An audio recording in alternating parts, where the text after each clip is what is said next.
కుక్కర్లో గ్లాసుడు కందిపప్పు తీసుకుని 2-3 నిమిషాలు దోరగా వేయించుకున్న తర్వాత కొంచెం వాటర్ పోసుకొని శుభ్రంగా ఒకసారి వాష్ చేసుకోవాలి.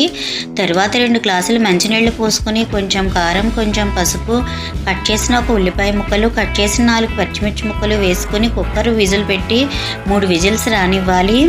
కడాయిలో ఆయిల్ హీట్ అయిన తర్వాత ఒలిచిన వెల్లుల్లి రెబ్బలు, కట్ చేసుకున్న ఎండుమిర్చి, కొంచెం జీలకర్ర, కొంచెం ఆవాలు, కొంచెం కరివేపాకు వేసి పోపు దోరగా వేయించుకోవాలి.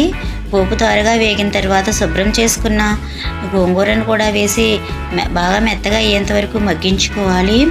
తర్వాత ముందుగా ఉడికించుకున్న పప్పుని ఇందులోకి యాడ్ చేసి రుచికి సరిపడా ఉప్పుని వేసుకోవాలి. అవసరమైతే కొంచెం వాటర్ యాడ్ చేసుకుంటూ అయితే 10 నిమిషాలు ఉడికించుకున్నట్లయితే మనకు గోంగూర పప్పు సిద్ధమైపోతుంది. గుమ్మడియాలు కాంబినేషన్గా వేయించుకుంటే సరి.